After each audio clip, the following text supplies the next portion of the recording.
You know, Fashion Week recently concluded here in New York, and hidden amongst all the Haute Couture were a number of high-tech ideas. Plus, we've seen some trends recently when it comes to getting good deals on designer brands online. But is this making your life easier or just adding more layers? It's time to check this out. Most of the sites during Fashion Week are, well, fairly analog. But Silicon Valley entrepreneurs like Drew Katauka and Svetlozar Kazandziev are trying to bridge the catwalk with the desktop, or in this case, the iPad. In a sense, the web is the new black.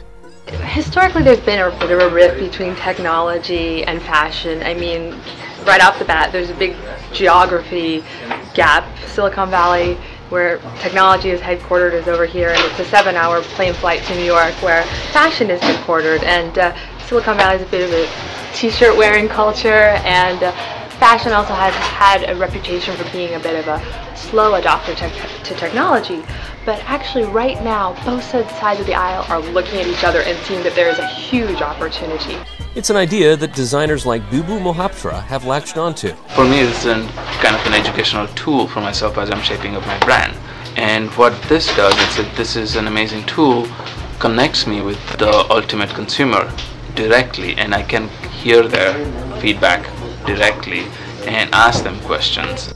It's all part of the new reality facing the timeless profession of style. Go where the consumers are and offer them a chance to be part of the experience. This is a site that's about building a relationship between the designer and the consumer, and really making it something that's mutually beneficial for both, making it something that's win-win, allowing the consumer on the one hand to step inside the world of the designer and take a glimpse behind those curtains which have been a little bit closed up to this point.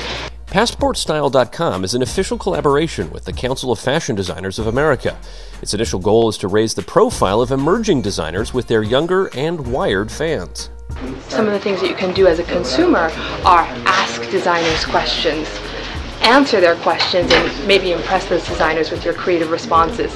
And then at the heart of the designers pages that we've built are these galleries which feature celebrities, runway looks, models, and real women side by side. As for getting your hands on those designer brands online, a number of companies like Haute have popped up, offering daily deals or discounts for subscribers.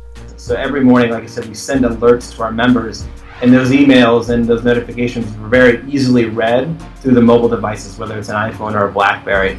Instead of consumers being told what is in style, they actually are able to choose what fits their style. Before you dismiss Haute as just a flash in the fashion pan, keep in mind they recently raised $31 million in venture capital and boast more than 2.5 million members. What we've done is democratize the sample sale, where it used to be only available to New York and Los Angeles. Now it's available to people everywhere. And I think that democratization that the internet enables us to do is something that's powerful and will continue to change fashion and retail. Beyond the designers and high-end brands, places like the Media Lab at advertising company Interpublic Group are testing technology for shoppers in the store. So scenes like this one from Minority Report may not actually be that far off. We have 4G rolling out in the United States inside of the next year or so. We're going to have the ability to very quickly recognize people's faces. Cell phones will have that technology built right into them. So I really don't think it's far-fetched. It's really a matter of understanding what those technologies can provide to us as marketers, to the consumers, to the retailers, and make sure that we're not overstepping privacy boundaries, but also trying to create a framework that really does help a shopper make a more informed decision. Aside from location-based stuff, which obviously has to be balanced with privacy concerns, they're also ironing out plenty of other ways to virtually immerse people in the experience. The technologies that we showcase here allow consumers to walk up to the shelves and interact with product, or use the storefront glass as a way to entice shoppers up to into the store and to interact with products, and potentially extend that interaction with their social network. So trying on items virtually and sending that off to their Facebook profile and getting peer feedback, and then being able to use that information to help them make decisions about their purchases. Even traditional brands like Levi's are going in the digital direction with a new online fitting room aimed at giving women a better fit in their jeans without ever trying them on. Back at Fashion Week, I got a brief tutorial from Drew on some tech trends, but stayed away from questions about style trends.